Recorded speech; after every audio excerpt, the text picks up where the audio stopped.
Hi, everyone, and welcome to Rescripted Podcast, where we could celebrate the great things in life, share about the not so great parts, and find out how we can rewrite those challenges, turn them into insightful moments that will lead us to change, to growth, to happiness, and empowerment, all so that we can live the life we truly want to experience. Today, we're going to be talking about how embracing challenges can really benefit you with a growing mindset. So, for instance, when we think of challenges, some things excite us, right? When it's challenges, sometimes physical challenges, sports, competitions, those challenges excite us. Food competitions and things of that nature, when it's fun and competitive, it's really exciting. But once you get to the point where you are challenging your thought process, well, that's a little different. So many of us will shrink up and so many of us will retract, and even some of us will get paralyzed in our actions because the thought of changing our thought patterns, our belief patterns, and the systems that we've been operating in for so long, it's going to bring us to an environment of the unknown. And sometimes that in and of itself is so scary that it can just paralyze you. But the truth of the matter is, those challenges are no different from the challenges that you enjoy. So let's talk about that a little bit and let's see how one differs from the other. So when we think about the different challenges that we go through and see what are the different outcomes that can come about, there's two primary things that we think about. And these are even instinctual, like we don't even fully do it actively. Sometimes it's just like our knee-jerk reaction to gravitate to one more than the other. So when you're looking at the different things that you can extract from it, a lot of times if it's an opportunity, you're going to see how is this beneficial to you. So when it's in that light, then you have to see what is the trigger that allows you to get excited about this challenge. A lot of times when you have a challenge and you go forward with it, you can really find that it comes from an impulse emotion. And that impulse emotion is that you get excited. This is something about this is pleasing to you. In some way or another, you're going to have some type of enjoyment with this reaction. So when you get this challenge, you are eager to start it. It doesn't matter what it is, you're ready to go all in. But there's something that happens when you have an impulse reaction. You don't overthink, you don't doubt, you don't even really focus too much on the end result, because the only thing that you're excited about at the moment is being able to receive that thing that you want, whether it's an experience, whether it's you went shopping and you purchased an item and you just want to have it, whether it's you go shopping for a dress, you buy it online, you're excited to receive it. If it fits, if it doesn't fit, you'll deal with that when the moment comes. But those components won't really freeze you up when you get really excited. When you enjoy a great dessert, a nice little treat, you don't think about, is it my cheat day? Is this, okay in my diet? The majority of the time is if we want it, we'll go after it and we will treat ourselves. So you see how like when we have impulse reactions, we don't overthink things. We just focus on the part where we're going to enjoy and we just go forward with that. And if we need to tweak things along the way, if we need to pivot, along the way, like let's say for instance, going back to getting an outfit, maybe that outfit, it's not going to work. You can go to the store and get another one and return the one that didn't work. If you go out and give yourself a nice treat, maybe halfway through you get full, you save the rest for later, you toss it out, whatever it is that you want to do, but you're not focusing about the end result at the moment. You're just focusing on the moment that you're going to be able to enjoy, the process of it, the moments that are going to be pleasurable for you. So that's when you have a growth mindset and you look at different opportunities and you have your impulse reaction to say, how can I enjoy this? And then you go head on and you don't overthink. So that's when you're able to see the different opportunities that can come from this challenge. Something on the opposite side. So let's say there is something where you look at it and you say, okay, maybe the opportunity that's going to extract from it, maybe it's not going to be beneficial, and you get nervous and you do start to overthink.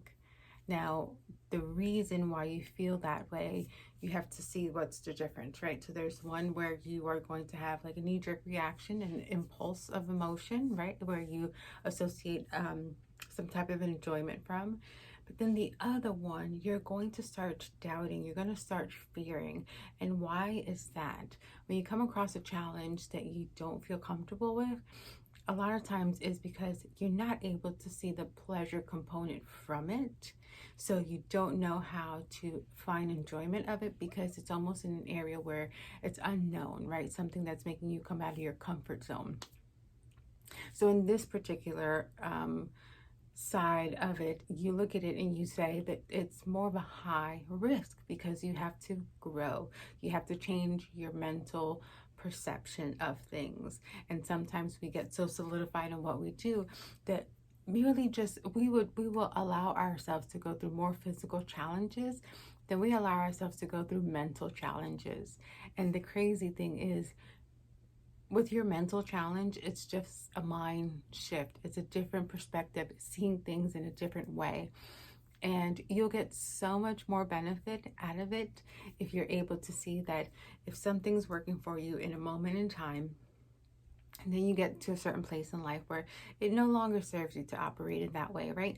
So like I use the analogy of like a child. Once a child learns how to walk, they no longer use crawling as their primary source of like transformation, you know? When a baby starts to talk, it no longer primarily relies on like babbling to be able to communicate with you. So what was beneficial in one stage, leaving that and going to another stage is just going to challenge you to be a little bit more refined, a little bit more developed, right? And ultimately you want that. So now the question here is, how do we get excited about both? How are we able to take the things that we find pleasure in and have a knee-jerk reaction to, and then take the things that we find to be extremely challenging, and how do we push through so that it doesn't prevent us from moving forward? The majority of the advice that you're going to get when it comes from self-doubt or self-sabotaging and, having those feelings of imposter syndrome, a lot of times people are going to say is that you're so worried about what other people would think. And I think, in certain instances, in certain levels, that may be the case, right? Because if you're wanting to assist somebody, it's going to be beneficial to know if you're able to translate effectively how you're trying to help. But a lot of the times, the majority of the times, it goes a little deeper. And this is what I kind of want to highlight. A lot of times what holds you back is not worrying about what other people think about you. It's truly feeling that you feel adequate and complete with who you are and what you are serving. So to say it in a different way is, you are in a sense waiting for yourself to be fully developed because you know that there's something good in you. You know that there's something great in you, and you know that you're willing to develop something in you, but you don't know all of the components quite yet, so you don't really know how to navigate in the right way. Just to kind of give you an example, I have a background in fashion, right? I went to fashion school. I went for fashion design, and I had an online boutique, and I loved it, right? It was image, and I loved it, and I loved the clothes, and I really enjoyed putting an outfit together. I still do, but there was something about it that didn't feel fully formed for me. So there was something internally that was still seeking, that was still searching, like this just wasn't enough. I enjoyed it. I loved it, in fact. However, it didn't fulfill me completely. So the things that made me doubt was, well, hey, if there's something internally that's making me not 100% satisfied with something that I love, then what will develop me more? How can I serve better? How can I provide, the things that I love so much in a better way that will be, enjoyable for me as it is for the other person? So, I went from like appearance based to then continuously following that and nurturing that and seeking, that void and trying to develop that, And I came to, of course, personal development, where it's still under image, but it's now personal image, you know? So sometimes where you start isn't always where you ended, but it's a good starting point. So a lot of times what makes us doubt is knowing that there's something inside of you that's saying you're just not quite there yet. You're on the right path, you're on the right journey, but you're just not there yet. And some people can ignore it. Absolutely, brush it under the rug and keep it moving, because there's so many other things that are working in life. But there are other people where that void is just so loud that it becomes deafening. And if you try to ignore it, it just gets louder. So you have no choice but to go down that journey and discover what it is that's in you. And that's what you have to work through. So a lot of times when you're self-doubting, it's not because you're worried about what other people think. It's more about you don't feel fully formed.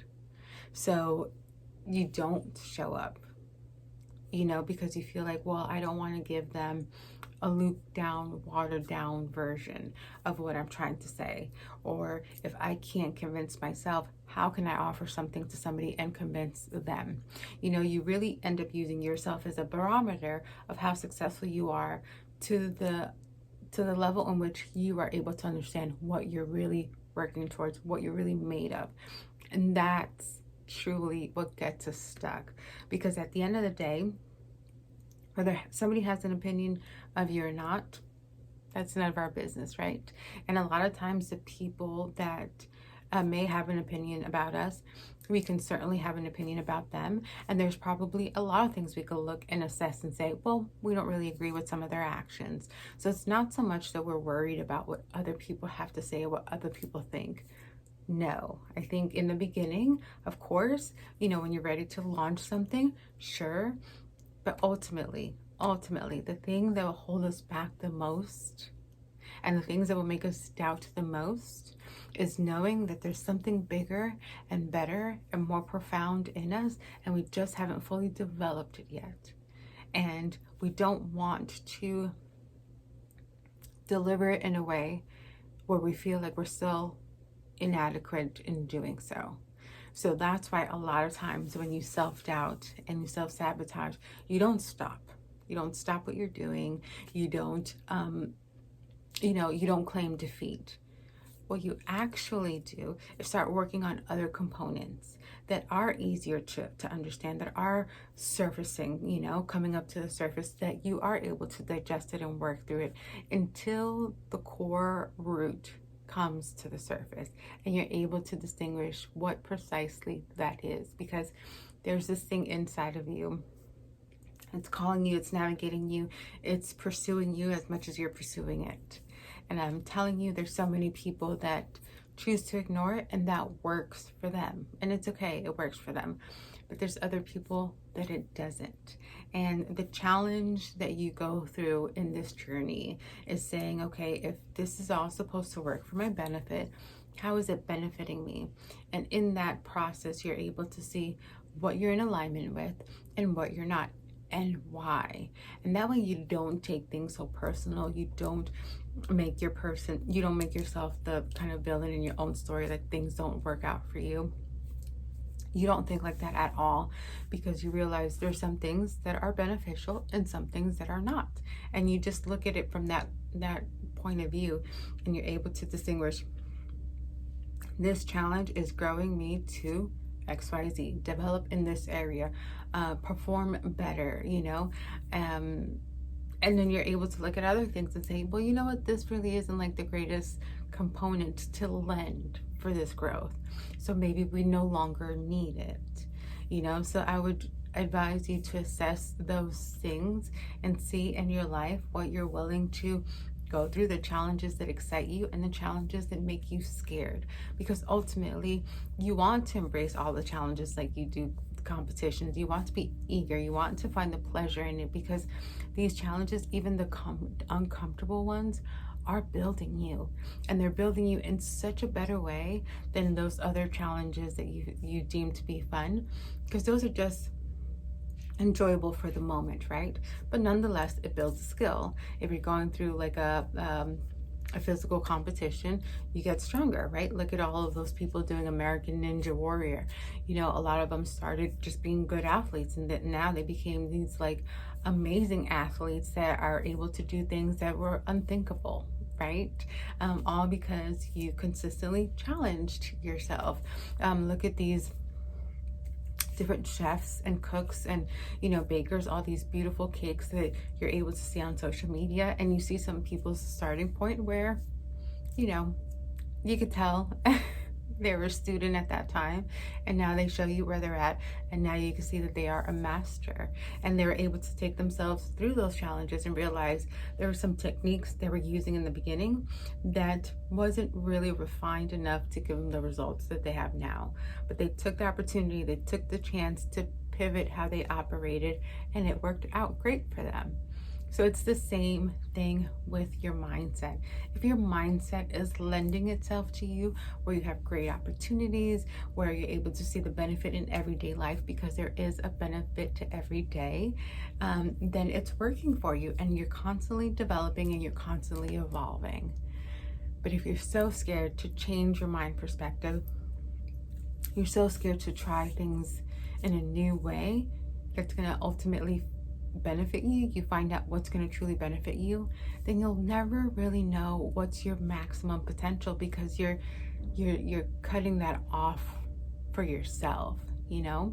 So in this video, I just want you to embrace change and embrace challenges, and the only thing that you're going to see is just monitor how you feel internally. What are those trigger points? Does it feel like low risk, so you go forward? Or does it feel like a high risk and then you kind of hesitate a little bit? But I urge you to dissect that more. See what that high risk is, and really see how much of it is going to be an impediment versus how much of it is going to be an opportunity of growth.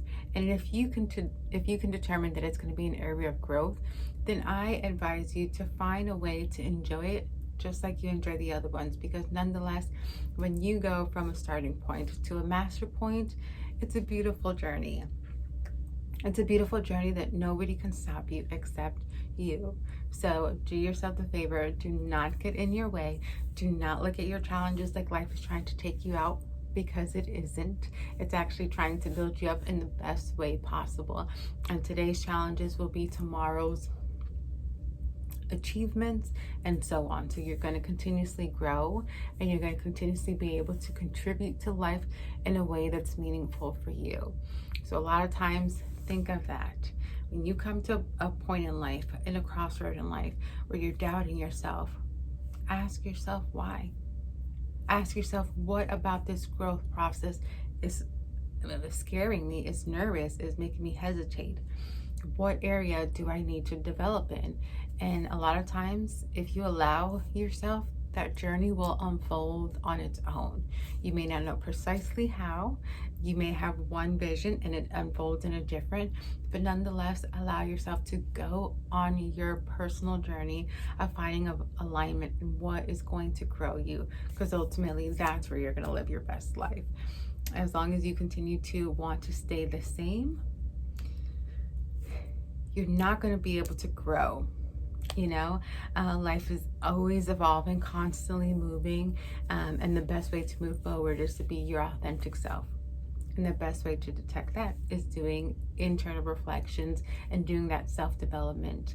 And the best way to do that is to find out what those trigger points are within. If it's a low risk, you're going to have a knee-jerk reaction and you're going to be excited. And if it's a high risk, you're going to hesitate. But I urge you in an exciting way, ask you to just dive deep into that a little bit more, because you're going to see that the monster under the bed is not real, and your worst perceived outcome is actually not what's going to happen at all. So that is just a little insight about challenges. We shouldn't be scared of them. We shouldn't be scared of them, because they are meant to be in our benefit. And if you do want to dive a little deeper into this, I do have a workbook on self-doubt. I will link it down below, and it will allow you to unfold some of these things and work through some of these things that you're going to be able to detect now. And when you move forward and those feelings of self-doubt pop up, you're not just going to take it and run with it, you're going to assess it. When you have these moments of self-sabotage, you're not going to take it and run, or should I say, sit still and wait. You're actually going to dissect it. And that's going to lead you to no longer feel an imposter syndrome, because you are going to start operating in an aligned, authentic way for you. And you can't have those two things at the same time. You can't feel authentic and as an imposter at the same time. So we just want to be able to align you with the right one, so that the lesser one, which is self-sabotage and self-doubt and feeling imposter syndrome and all of those feelings, could subside, and you could really be authentic to who you are and be vibrant in the skin that you're in. This masterclass, I am so excited because we start off with your current point, where you are currently and what challenges you are facing. And it's a live masterclass, and I go over it with you. And in the masterclass, we're able to see and develop what are some of the challenges along the way, and how and what that truly impacts, and what are the next action steps to move forward, so that you can be able to take the lead and build the framework to your dream life, because you truly deserve it. Because a lot of times we really aren't that far away from the dream life we really want to have. We just need a few tweaks and we'll be right there. And I want to assist you with that if you are finding it a little challenging to find out what it is precisely that you have to tweak. So if you are interested in that, please sign up for our masterclass. I'll link all the information down below. But if you are ready for something even more profound, more of a transformation, I have this wonderful course called Tailor Your Life. And in that 12-week program, we really do dissect really the core of some of these challenges. What's creating your self-doubt that's going to lead to self-sabotage that ultimately brings you to have that so uncomfortable feeling of imposter syndrome. Because ultimately what we want is to align with our purpose. We want to know what our calling is, so that we can live more effectively in it. And that is what that program walks you through and allows you to see that journey unfold right in front of you, so that you can continuously always see where you're going, where you're guiding, and all the different elements and components that you'll need to go through that process and effectively find your purpose. So if that's something that you are excited about, and that's something that you are truly wanting to transform into, you're tired of this guessing game, you're tired of trying to figure it out, and you really just truly want a core blueprint to finding out what your purpose is and be able to align with it, then I invite you to have a discovery session with me. Also, the information will be down below, and we'll talk about it and see if that's what you are ready to do, if you really are ready to take those next steps. And I'll be happy and more than excited to be able to assist you with that as well. Thank you so much for hanging out with me today. And if you enjoyed this episode and feel like it was insightful, then I ask you to please rate it, like it, and subscribe, and share it with someone you feel will enjoy it. I'll be back here next week, and we will continue to discuss matters regarding personal development. Take care, guys. Have a blessed week, and I'll see you next time.